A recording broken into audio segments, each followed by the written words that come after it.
Hey, welcome back, everybody. This is my second video tonight.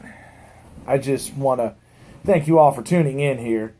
This one here is called my top 5 favorite movies of all time. Kind of a little inspired off the music. I figured I would do my top 5 movies. And they're all different.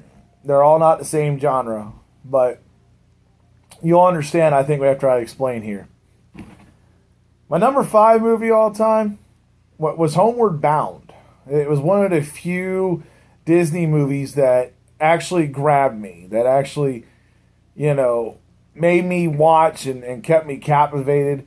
Of course, you had Sassy, and you had Chance, and Shadow. Basically the story goes, the husband and wife got married, so they end up dropping these 3 animals off at a friend's house across the country, and they wanted to make their way back home, and it was a very entertaining movie. It was actually, it has some comedy. Michael J. Fox is there to voice, of course. I couldn't tell you the other 2 voices, but that was Chance, and it was a great movie. I really enjoyed it. If you haven't seen that, you should watch it. It's definitely, a nice, good, wholesome, family-style movie. Probably the one that grabbed me there. Now, here you go. Now we're going to get to the dark side here. Number 4 comes in with Nightmare on Elm Street 4. The Dream Master. Freddy Krueger is one of my favorite characters in all the movies. He really is. And to really pick out one out of there for me was kind of difficult because I love the whole Nightmare on Elm Street series. But that one there, part 4 of The Dream Master, it was kind of cheesy, kind of corny. It fit the 80s kind of getup because where you had Freddy Krueger wearing sunglasses, that was really funny as hell, and all the catch lines, reach out and touch someone, ha ha, all that voice.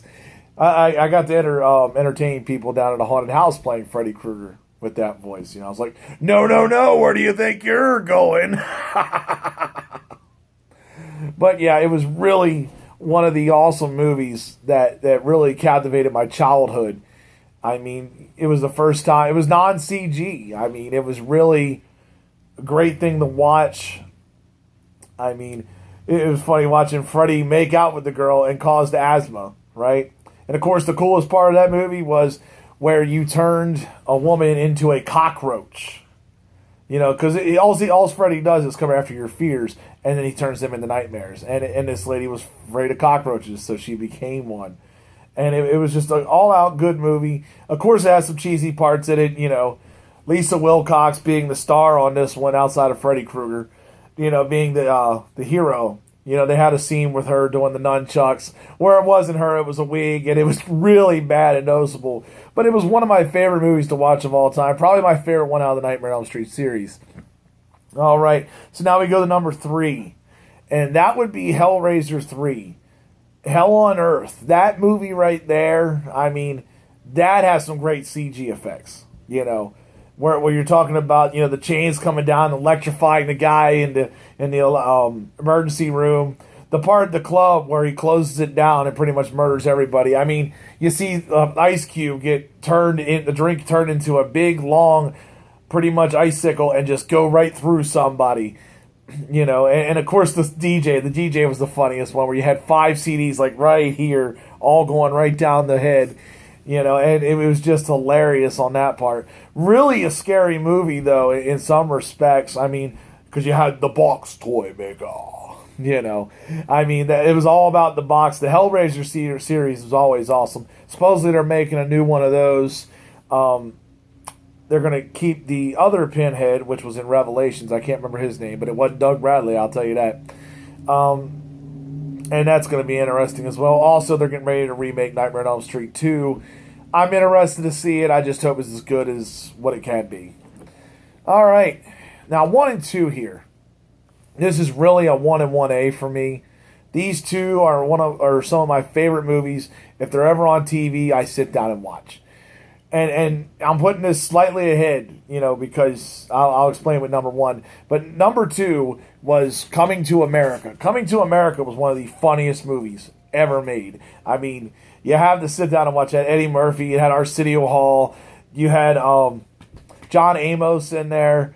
It had a bunch of great characters. James Earl Jones playing the father, the one who played Simba, the deep voice. It's funny as hell. I mean, that whole movie where they're in the barber shop, the conversations, and talking about Rocky Marciano. How come everybody always talk about Rocky Marciano when we talk about a white boxer? That's always somebody got to bring him up. That whole conversation was hilarious, man. Sorry, getting choked up here, I guess. But totally one of the best movies that you could really watch if you need a good laugh. If you've never seen it, younger generation, yeah, that's generally who I'm talking to. It's kind of funny. You should watch that movie. And my favorite movie, number one, Back to School. Back to School was Rodney Dangerfield's really big hit besides Easy Money, and he had his stand-up comedy. But that movie always cracks me up. I'll tell you, I can't get no respect. That guy there. I mean, it's a good movie. It's basically about, a son going to college, and Rodney Dangerfield plays his dad, and of course he's found his wife cheating on him. Like I said, the whole movie's comical. Like, you had to listen to it. But he goes to go see his son back in college, and all of a sudden Rodney Dangerfield, being about 60 some odd years old, 40-year-old freshman, I guess, in the movie. But he decides to go enroll in this university and join the swim team. And, it's really a great movie. One of my favorites to ever watch. One of the funniest movies that I think you can ever find. I mean, it's just all slapstick comedy. I mean, Rodney Dangerfield was really the best, I'm telling you. Take my wife. I'll tell you, she couldn't cook. She couldn't go out there and cook at all. She's trying to fix me chocolate mousse and got an antler stuck in my throat. I'm telling you, it was kind of rough. He just done that stuff, and it was totally hilarious. Anybody who's ever seen Rodney Dangerfield definitely knows. If you haven't watched him, I suggest you do. Just to even stand up, if not movies. I mean, he had this place called Dangerfield's that was really good. 75 years, he lived to be, and he was one of the funniest people I've ever seen on television. But there you go. There's my top 5. I hope y'all enjoyed it. I'm going to make one more video tonight. This one won't be a top 5. This will actually be a little bit more serious, I guess. But I'd like to thank you for watching in. Subscribe if you can. Show me some love, man. Give me some criticism. Tell me what you think the top 5 are in all the movies. I would love to hear that, because I know I left out a lot of movies. And I know that people are not going to exactly agree with my opinion on this. So give it up and tell me what you got, folks. I'll see you in a little bit with my third video.